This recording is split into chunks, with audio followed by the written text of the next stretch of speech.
Yeah, no, there's this video. It was recorded on August 17th. It's like preseason, whatever the case is. He was talking about how, like, as part of the competition committee, they really didn't like the taunting. And then I saw a compilation. I mean, I watched most of them on Red Zone and bits and pieces of different games, but some of those calls are brutal. You're like, one of them was a first down. The guy spins the ball on the floor. Not even in anyone's face. He just caught a first down and then, like, did the spin. You know what I mean? It's like, I understand if you're, like, getting in someone's face and bumping them or whatever, but, like, just being able to talk or say something, like, talk a little bit of shit, come on, man. Like, yo, it's in the heat of the moment. Like, come on. Just, you're not getting physical. You're just talking. Like, it's part of the game. It's bad.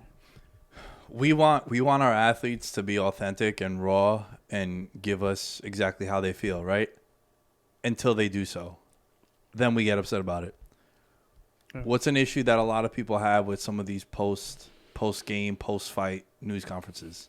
Team played great. Coach as well. We knew the game plan. We executed. It's all vanilla, just like missionary shit, just like mad basic. Matt Belichick. Then Belichick, Patriot way, right? It don't resonate with the audience, bro. But then when you have Richard Sherman in the NFC title game makes the biggest play of his career, they go to the Super Bowl, and it just so happens to be against the dude that was talking mad shit about him. Aaron Andrews, poor girl, comes up, puts the mic in front of him.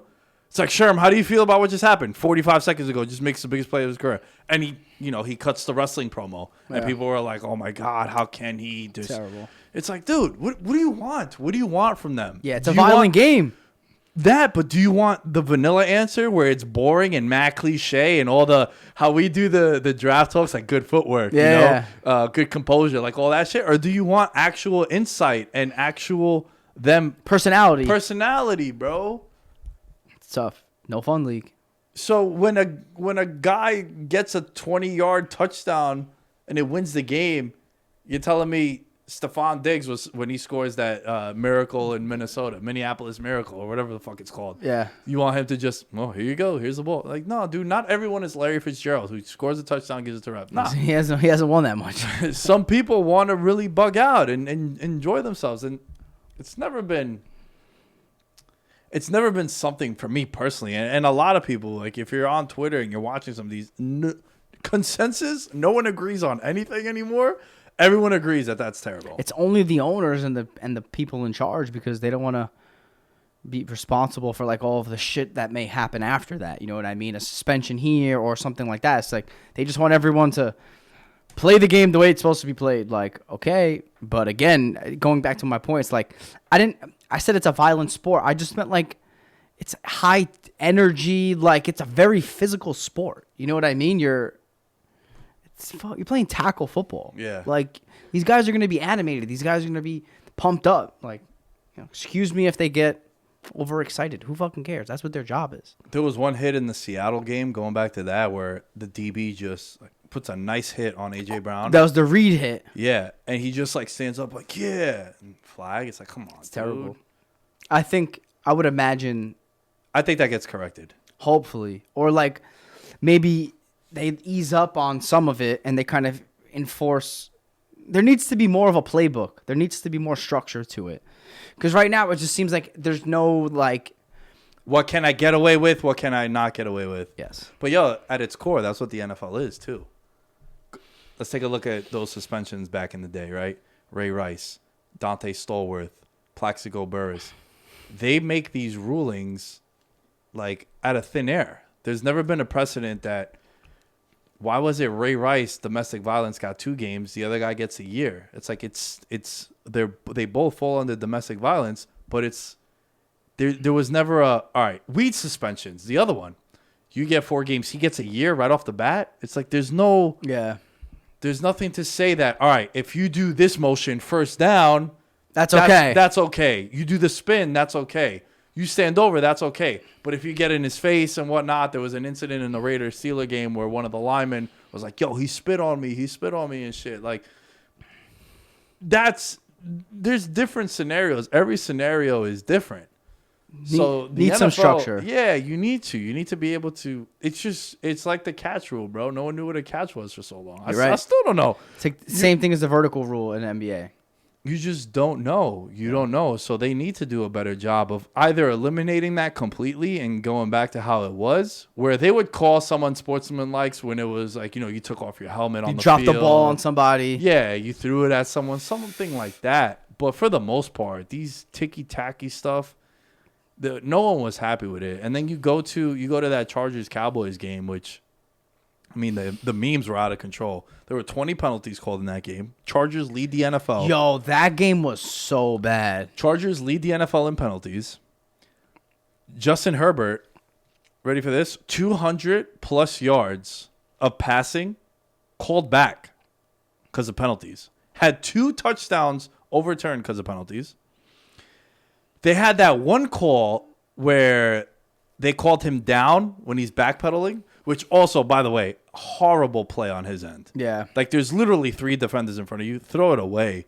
It said he backpedals all the way back. Then it's like third and... He took the sack or whatever? Well, he ended up throwing it away, but they called him down. Yes, okay. He was like kind of stiff-arming the dude as he's backpedaling. But then it's like third and goal from the 38-yard line, and they kick a field goal there. But the refs had a really bad day, and that Chargers game was very alarming because it was bad calls on both sides. But in particular, when you have 2 touchdowns called back, it's a little too much, man. Close to 400 yards of offense for the Cowboys. Total 200 rushing yards and 230 receiving yards. So 400 yards total. Yeah. They scored 20 points. Yeah.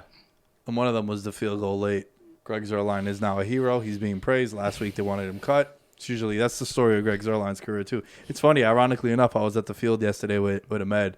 He was watching us play football, and he's a big Cowboy fan. And we literally were talking about Greg Zuerlein, how, I'm like, yeah, how you feel about Zuerlein? He's like, yo, look, he's going to definitely hit like a 60-yard field goal, and we're going to win the game because of him. But he's also going to miss like a 39-yard field goal. A couple hours later, lo and behold, that's exactly what happened. That's Who's tough. a better running back, Zeke or Tony Pollard? I mean, that was going to be my overreaction last week. Bro, he's so much more explosive. I have tweets from like 2018, 2019 saying that he's the better running back. Yeah. At first, it started as trolling. Remember how I used to tell Ralph and the Cowboys fans, like Cole Beasley? You got a $90 million fullback. Yeah. All things considered, he looks better, does he not? Hits the hole harder, faster, more elusive. And it's the same offensive line. It's the same weapons. It's the same offense. One guy clearly looks better than the other. And I think the reason why they're going to continue to ride with Zeke is because of the money there. They don't want to look foolish.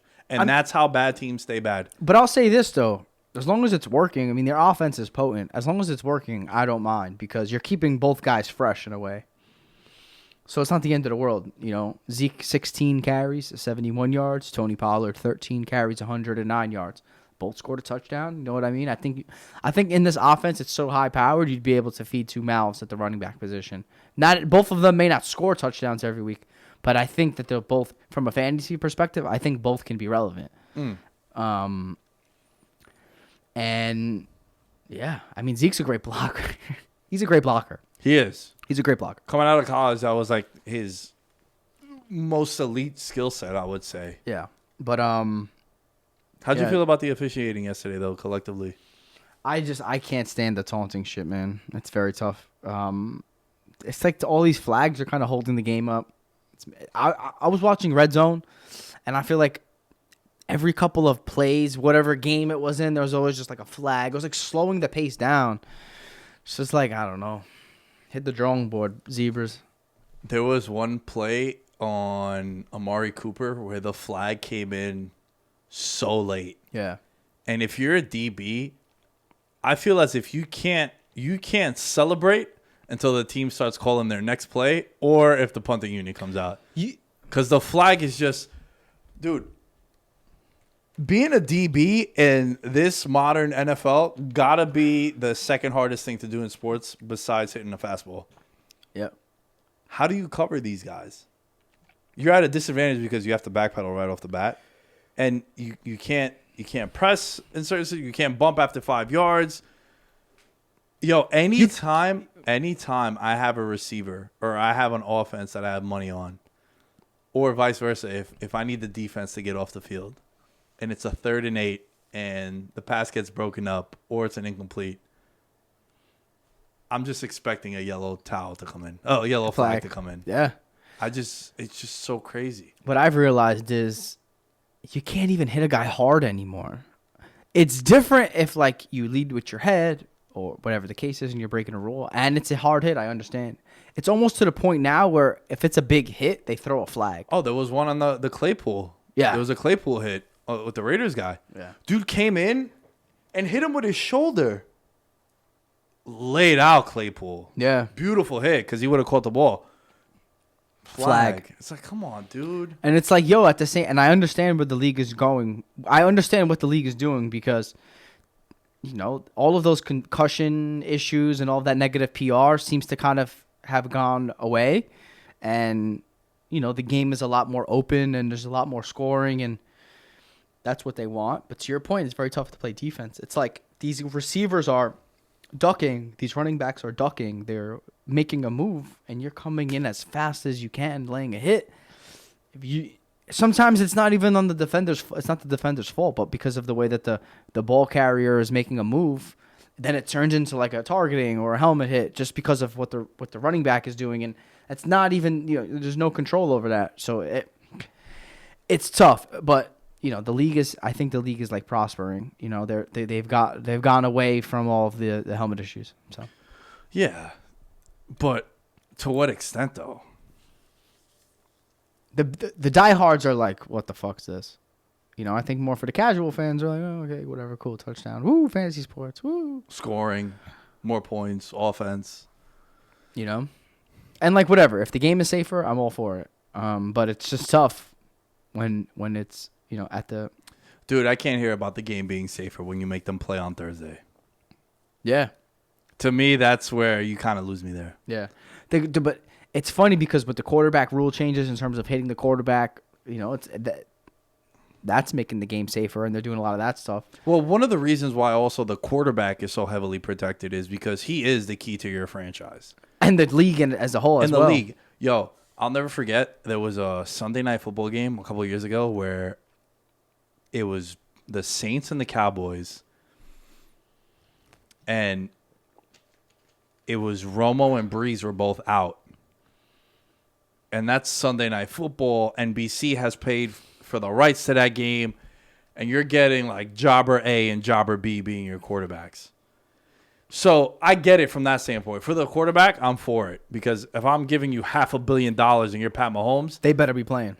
I want him out there. I want him protected. I get that. There are some hits, though, which are outrageous on the quarterback that get called for. Like, if he's getting hit as he's throwing, he gets hit, and you call that roughing the passer, that's kind of crazy to me, too. I tweeted yesterday. I said Joe Burrow just drew a charge. Or not a charge. He just drew like a foul. He was running up the sideline. Oh, I know what play you're talking about. Flop City. Bro. Euro Cup. Italian style. I understand what he did in that scenario because he knew quarterback gets hit, they're gonna they're gonna throw the flag. He got up like he was totally fine. Yeah. He kind of like. And you saw the replay. He's sort of tensing up because he knows it's coming, and he kind of feeds into it. It's very slight and sudden, but if you watch it in slow motion, because one of the guys on Blue Wire, he's a big Bears fan, so I saw him go through a thread about that, and he kind of just like goes into it. Yeah. Flag. Offensive lineman come in like, yo, what the fuck, Quinn? That's like a Chris Paul, like, yeah, he gonna get into the cup. So yeah, and I think the quarterbacks are, you know, like I think Tannehill got hit yesterday in the face mask. It wasn't even like a big hit. He just got like the guy's.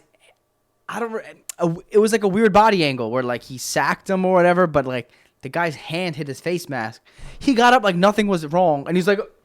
And he got the call. Yo, what about when there was a video of Villanueva, the left tackle for the Ravens, literally just like tries to swipe at one of the DNs. I put it on my Instagram. Just kind of swipes at the DN, and then the DN goes in for a hit on Lamar. Now, they didn't call a penalty there, but it's like, I just made a great play. I got by that dude because I don't know what he was doing. I'm going to get penalized for that. It's what Brady made those comments a couple of weeks ago. In the offseason. I think it was an offseason. It was right before the season started. That little panel that he had with the wide receivers, Gronk and them. And he was saying how it's it's becoming very difficult to play defense, and offenses are being rewarded by defensive mistakes, and then defensive teams are being penalized for offensive mistakes. Yeah. So look, man, you can only fool your audience for so long, but when you're getting the ratings that you're getting, it's hard to think that you're doing something wrong. But to what point, though? They're just trying to keep everyone healthy. Because, look, man, fantasy football keeps everyone engaged. To your point, these primetime games, people are watching if people are healthy. It's tough. I understand where they're coming from, but, to what extent? And it's us. We're the diehard fans. We're the ones who are kind of like complaining about it left and right, where I'm sure some of the more casual fans, they may not even, notice it. Or maybe notice it. Maybe not care as much, I guess. Because the product is being polluted a little bit.